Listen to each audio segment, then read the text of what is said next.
আল্লাহর হাবিব বলেছেন, বুনিয়াল ইসলামু আলা খামসিন, শাহাদাতি আল্লা ইলাহা ইল্লাল্লাহ ওয়া আন্না মুহাম্মাদার রাসূলুল্লাহ ওয়া ইকামিস সালাহ ওয়া ইতাইজ যাকাহ ওয়া হজ্জিল বাইতি ওয়া সাওমি রমাদান আও কামা ক্বালা আলাইহিস সালাতু ওয়াস সালাম।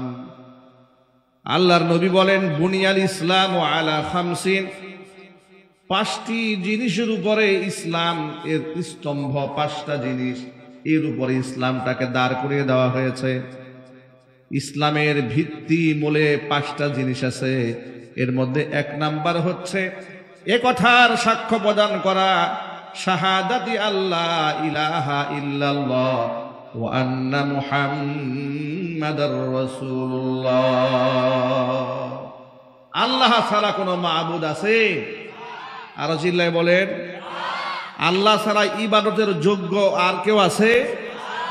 মুহাম্মদ সাল্লাল্লাহু আলাইহি ওয়াসাল্লাম আল্লাহর রাসূল, এ কথার স্বীকৃতি প্রদান করা, এ কথার সাক্ষ্য দেওয়ার পরে ওয়া ইকামিস সালাহ, নামাজ কায়েম করা, ওয়া ইতাইজ যাকাহ, যাকাত আদায় করা, ও হজ্জিল বাইত, বাইতুল্লাহ হজে যাওয়া, ও সওমি রমাদান, রমজান মাসে রোজা রাখা।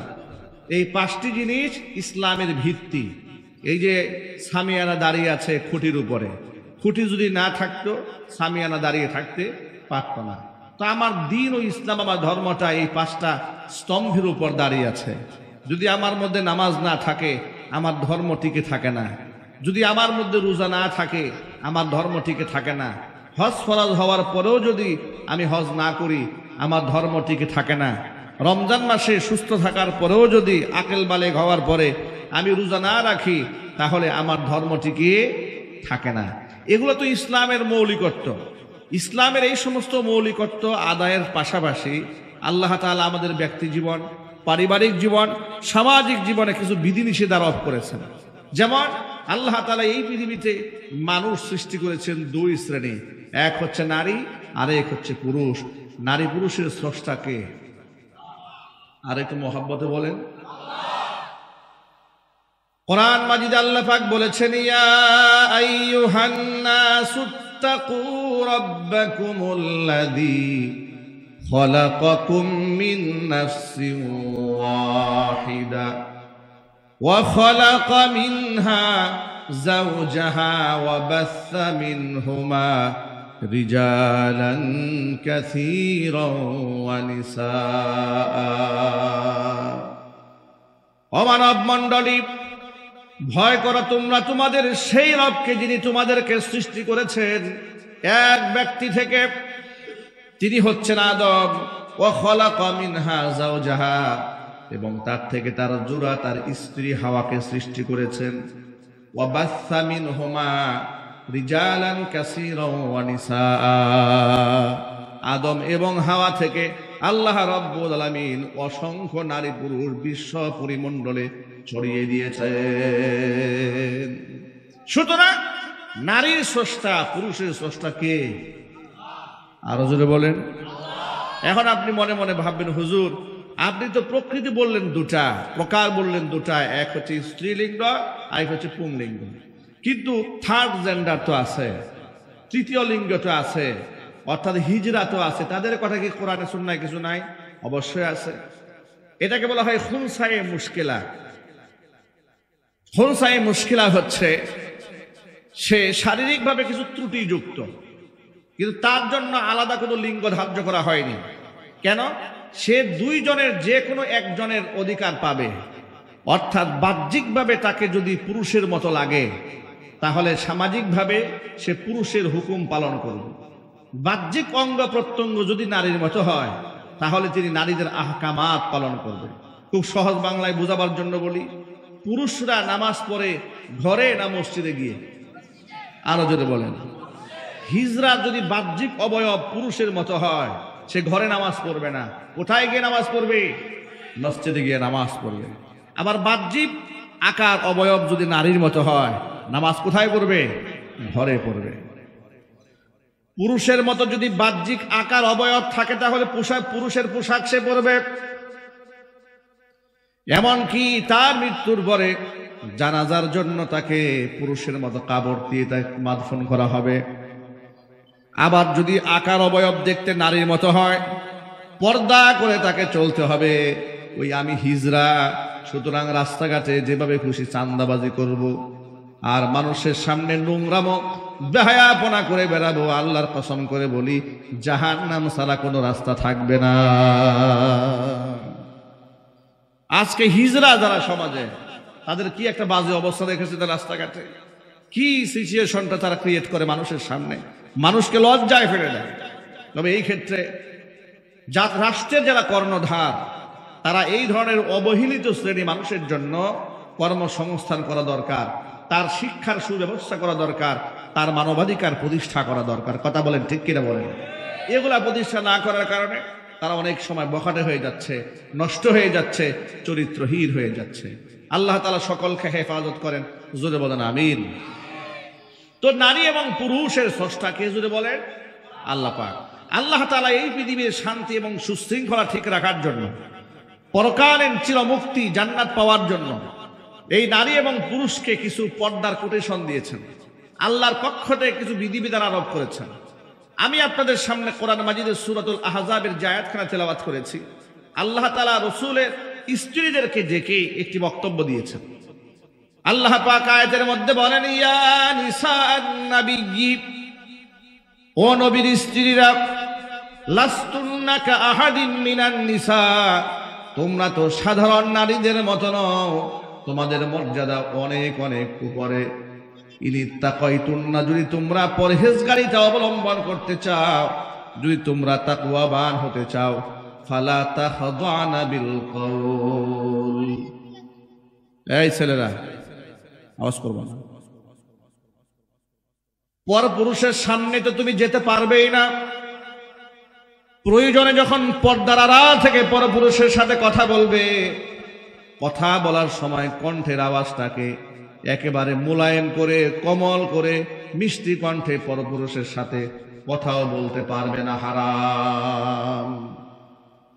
পরপুরুষের সাথে মিষ্টি কণ্ঠে, একেবারে নরম কণ্ঠে, আবেগী কণ্ঠে, আকর্ষণীয় কণ্ঠে কথা বলা হালাল না হারাম? আরো জোরে বলেন। আল্লাহ পাক স্ট্রেট নিষেধ করে দিয়েছেন, ফালা তাখদানা বিল কাউল।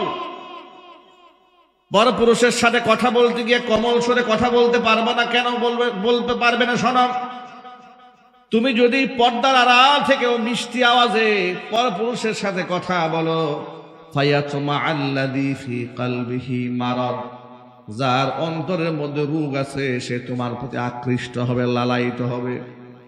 সে মনে মনে ভাববে, কণ্ঠের আওয়াজ যদি এতটা মিষ্টি হয়, না জানি দেখতে কত সুন্দর, ঠিক না? আবার তাই বলে মানে প্রয়োজনীয় কথাও তুমি বলবে না, সেটা যেন না হয়। ওয়াকুলনা কাউলাম মারুফা, ন্যায়সঙ্গত কথা বলবে। যতটুকুন না বললেই নয়, ততটুকুন বলবে। জোরে খান সুবহানাল্লাহ। যেমন উম্মুল মুমিনিন মা আয়েশা সিদ্দিকা রাদিয়াল্লাহু তাআলা আনহা, পৃথিবীর শ্রেষ্ঠতম মুহাদ্দিসা। ইসলামে আমরা যাদের কাছে গোটা বিশ্বের মুসলমানরা ঋণী, যাদের কাছ থেকে আমরা হাদিস সংগ্রহ করেছি, তাদের মধ্যে 3 জন ব্যক্তি এমন আছে পৃথিবীর মধ্যে সবচাইতে বেশি হাদিস বর্ণনা করেছেন আল্লাহ রাসূলের কাছ থেকে। এর মধ্যে একজন হচ্ছে আবু হুরায়রা রাদিয়াল্লাহু তাআলা আনহু, আরেকজন হচ্ছে হুজুরের খাদেম আনাস ইবনে মালিক রাদিয়াল্লাহু তাআলা আনহু, আরেকজন হচ্ছে উম্মুল মুমিনিন মা আয়েশা সিদ্দিকা রাদিয়াল্লাহু তাআলা আনহা। এই 3 জন গোটা দুনিয়ার মধ্যে সবচাইতে বেশি হাদিস উম্মাকে উপহার দিয়েছে। চিৎকার দিয়ে এখন আল্লাহু আকবার। তাহলে মা আয়েশা রাদিয়াল্লাহু তাআলা আনহা যদি সাহাবায়ে কিরামকে হাদিস শিখিয়ে থাকেন, তাহলে তিনি কথা বলেছেন পরপুরুষের সাথে, কথা ঠিক কিনা বলেন? কিন্তু কুলনা কাউলাম মারুফা, সে কথা ছিল ন্যায়সঙ্গত কথা। সেখানে ওই যে আমাদের বর্তমান যুগে আমাদের ছেলে মেয়েরা যেমন ফেসবুকে, এরপরে টিকটকে তাদের সাথে যে চ্যাটিং হয়, এরপরে ফোনে যে আলাপ হয়, ফ্রি টক টাইম হয়, ঘন্টার পরে ঘন্টা বয়ফ্রেন্ড গার্লফ্রেন্ডে মিষ্টি মিষ্টি কথা বলে, এরকম কথা বলার কি অনুমতি ইসলামী শরীয়তে আছে? আরো যদি বলতে হবে ভাই, আছে। এগুলা যারা বলে, অন্তরের মধ্যে নেফাক যাদের অন্তরে আছে, তারাই তো বলে, ঠিক না ভাই? আল্লাহ তাআলা এটাকে হারাম করে দিয়েছেন। দেখুন, পর্দার ব্যাপারে ইসলাম বড় কঠোরতা অবলম্বন করেছে, নারী এবং পুরুষের পর্দার ব্যাপারে। যেই জিনিসটা গ্রামগঞ্জে এত বেশি অবহেলা করা হয়, বিশেষ করে দেবরের সাথে সাক্ষাৎ, ভাসুরের সাথে সাক্ষাৎ, এটা তো মনে হয় না করলে মুরব্বীরা নারাজ হয়ে যায় এই দেশের মেয়েদের উপরে। কথা বলে না কেন? আমি আমার নিজের কানে বলতে শুনেছি যে আমার একমাত্র ছেলে, তার সাথে তোর বউ দেখা করবে না, এটা কেমন হয়? একদম এভাবে বলে ফেলে।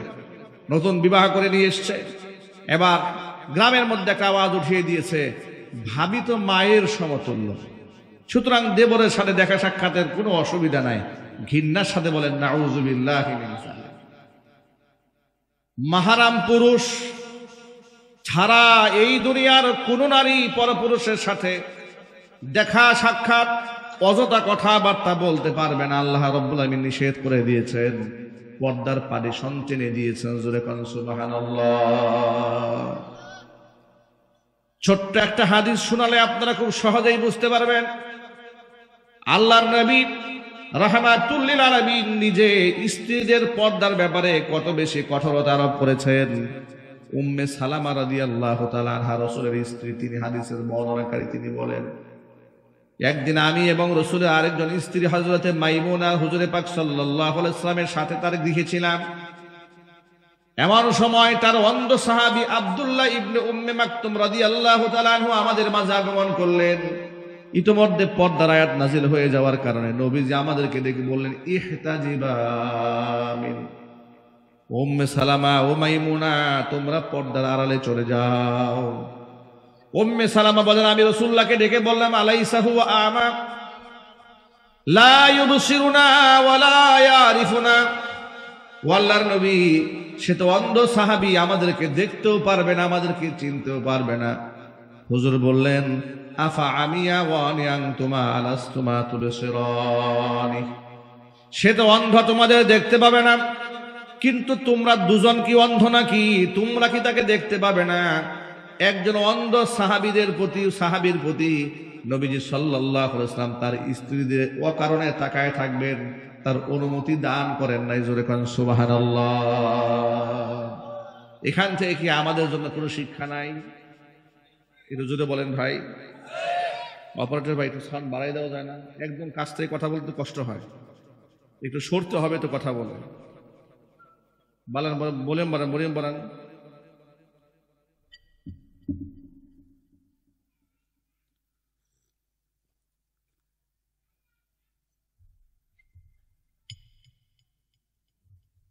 এই হাদিস থেকে আমাদের জন্য কোনো শিক্ষা আছে না ভাই? আচ্ছা, আপনাদেরকে ছোট্ট একটা প্রশ্ন করি। আমাদের দেশে আমরা যখন পর্দার কথা বলি, আমাদের দেশের বুদ্ধিজীবী এবং সুশীলরা কি বলে জানেন? সুশীলরা বলে যে টিচার, শিক্ষক, শিক্ষকের সামনে ছাত্রীর কিসের পর্দা? টিচার তো বাবার মতো, ছাত্রীরা তো মেয়ের মতো। ব্যাখ্যা শুনতে কত সুন্দর শোনা যায়, যাহারে শব্দের মধ্যে কত মাধুর্যতা, কত ভালোবাসা। শিক্ষক এবং ছাত্রীর মাঝে এখন আপনাদেরকে যদি আমি জিজ্ঞেস করি, আপনারা বাস্তবতাকে উল্লেখ করে বলবেন। একজন শিক্ষকের সাথে বোকা বানাতে পারে, ধ্বংস করে দিতে পারে। আপনি যে বললেন, আবার অনেক ক্ষেত্রে দেখা যায় শিক্ষক ছাত্রের যুক্তি না দেখিয়ে পীরের সাথে মুরিদ মহিলারা সরাসরি শুধু সাক্ষাৎই করে না, নাউযুবিল্লাহি মিন যালিক, পীরের হাতে হাত রেখে বায়াত গ্রহণ করে। বাস্তবতা আরো জঘন্য অনেক জায়গাতে দেখেছি। আপনারা এখন সোশ্যাল মিডিয়া, ইউটিউব, ফেসবুক থাকার কারণে সার্চ দিলে খুঁজে পাবেন। এমনও ভণ্ড পীরের দরবার বাংলাদেশে আছে, যেখানে পীর সাহেব তার মুরিদদের সাথে শুধু মুসাফা না মুয়ানাকা করে, বুকের সাথে বুক মিলায়। একটু ঘৃণার সাথে বলবেন না নাউযুবিল্লাহ? চিৎকার দিয়ে এখন নাউযুবিল্লাহ। বুকের সাথে বুক মিলাচ্ছে। আপনি যদি জিজ্ঞেস করেন যে ভাই আপনি কাজটা করলেন কি, সে বলবে আমাদের মনের মধ্যে কোনো নোংরামি নাই, আমাদের মন খুব স্বচ্ছ, খুব পরিষ্কার। কথা ঠিক কিনা বলেন? ব্যাখ্যা একটা দাঁড় করায় দেবে। আমি এই ক্ষেত্রে কোরআন মাজিদের ছোট্ট একটা আয়াতে কারিমা কোট করব বাস্তবতা বোঝাবার জন্য।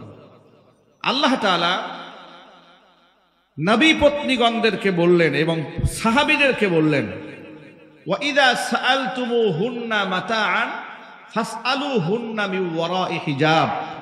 হে পুরুষেরা, হে সাহাবীরা, তোমরা যখন তোমাদের রাসূলের স্ত্রীদের কাছ থেকে কিছু চাইতে যাবে তখন তোমরা সামনাসামনি গিয়ে চাবে না।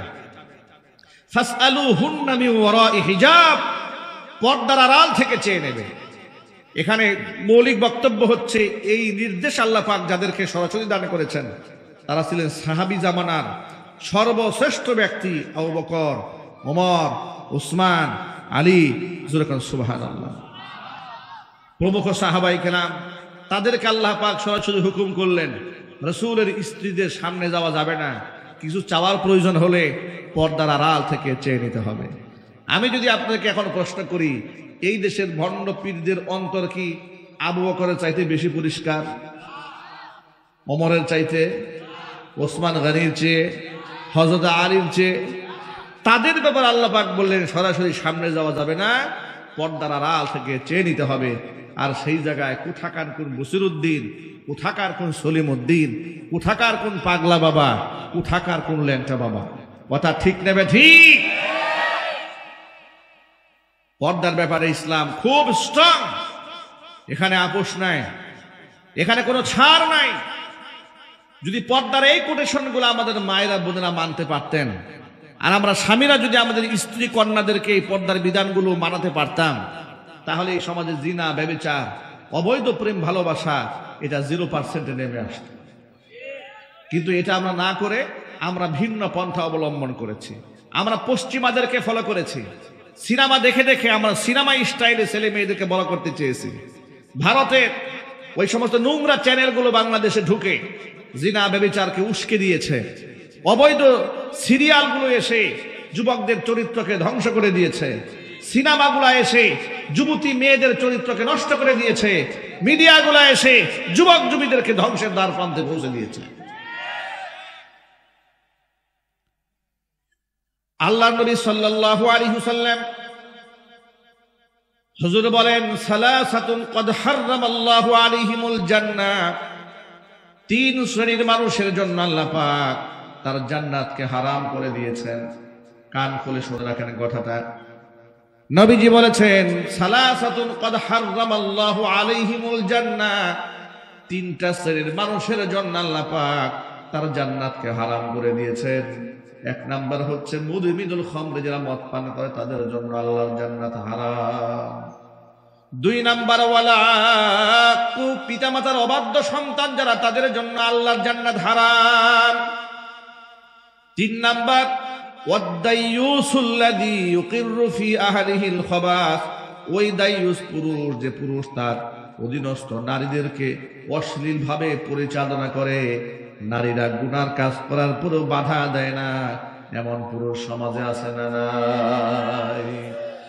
বাধা দেবে দূরের কথা, নিজের যুবতী মেয়েটাকে সাজিয়ে গুজিয়ে পহেলা বৈশাখ উদযাপন করার জন্য মাথার মধ্যে ফুল লাগিয়ে রাস্তায় নামিয়ে দিয়েছে, জিন্সের প্যান্ট পরিয়ে বিশ্ববিদ্যালয়ে পাঠিয়ে দিয়েছে। শুধু কি তাই, বয়ফ্রেন্ডের হাতে ছেড়ে দিয়ে বলে, আব্বাজান, বাজান, আমার মেয়েটা তোমার সাথে ইউনিভার্সিটিতে পড়ে, একটু ভালো করে দেখে শুনে রাখো। ঠিক কিনা বলেন? শুধু কি তাই, প্রাইভেট টিউটর, প্রাইভেট শিক্ষক ঘরের মধ্যে দাওয়াত দিয়ে নিয়ে আসছে, যুবতী মেয়েকে এক রুমে বসাই দিয়েছে। এবার উনি ওনাকে কেমিস্ট্রি পড়াচ্ছে, বায়োলজি পড়াচ্ছে, এরপরে ইকোনমিক্স পড়াচ্ছে। একটা যুবক ছেলের সাথে যুবতী মেয়েটাকে একটা রুমের মধ্যে আলাদা করে দিয়ে বাপ মা সন্তানকে শিক্ষা দিচ্ছে। এই বদভ্যাসগুলো কি জাতির কাছে আছে না নাই? আরো জোরে বলতে হবে, আছে না নাই? আপনি বাবা, আপনি মা, আপনি যে আপনার যুবতী উপযুক্ত মেয়েটাকে একটা যুবক ছেলের সাথে ঘরের মধ্যে বসাইয়া শিক্ষকের নামে, শিক্ষকতার নামে এই সুযোগটা তৈরি করে দিলেন, আপনি কতটুকু বৈধ কাজ করেছেন? এই ব্যাপারে আল্লাহ রাসূল সাল্লাল্লাহু আলাইহি ওয়াসাল্লাম 1000 বছর আগে কি বলেছেন? আল্লাহ নবী বলেন, খবরদার, লা ইয়াখলুওয়ান্না রাজুলুন বিইমরাআতিন ইল্লা সালিসুহুমা শাইতান, নিরিবিলি একাকিত্বে কোন রমণী, কোন পুরুষ যেন একসাথে কোথাও না বসে।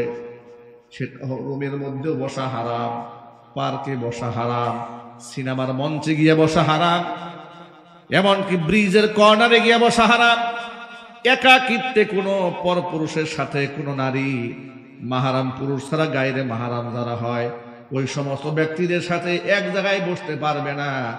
বসলে তারা আর দুইজন থাকবে না, মাঝখান থেকে একজন ঢুকে যাবে। আল্লাহর হাবিব বলেন ওরা সেখানে দুইজন থাকবে না, ইল্লা সালিসুহুমা শাইতান, মাঝখান থেকে একজন ঢুকবে, তার নাম কি? শয়তান। মাঝখান থেকে ঢুকে যতক্ষণ পর্যন্ত এই দুজনকে জিনার মধ্যে মুবতালা না করবে, ব্যভিচারের মধ্যে যতক্ষণ জড়ায় না দেবে, ততক্ষণ পর্যন্ত এদের পিছু ছাড়বে না। জোরে কর নাউযুবিল্লাহ। আমরাই তো আমাদের সন্তানদেরকে জাহান্নামে দিকে নিয়ে যাচ্ছি, আমরাই তো আমাদের মেয়েদেরকে জাহান্নামে নিয়ে যাচ্ছি, আমরাই তো আমাদের স্ত্রীদেরকে জাহান্নামে লাকড়ি বানিয়ে দিচ্ছি। কথা ঠিক কিনা বলেন? বাংলাদেশে পরিস্থিতি এতটা জঘন্য হয়েছে, মসজিদ কমিটির সভাপতি তার ঘরের বউর পর্দা নাই, ইমাম সাহেবের বউর হাত মোজা পা মোজা যদি না থাকে হুজুরের চাকরি নাই, কিন্তু সভাপতির মেয়ে যদি জিন্সের প্যান্ট পরে এতে কোনো অসুবিধা নেই, এটা মুস্তাহাব টাইপের মনে হয় নাকি? কথা বলেন ঠিক কিনা জোরে বলেন। হাতটাকে সভাপতি সেক্রেটারি নামাজও পড়ে না, এগুলো এক একটা মসজিদের সভাপতি হয়ে বসে আছে। কয়েকদিন আগে দেখেছি সিনেমার এক কুখ্যাত নায়ক আলেমদেরকে নিয়ে বাজে একটা কথা বলেছে।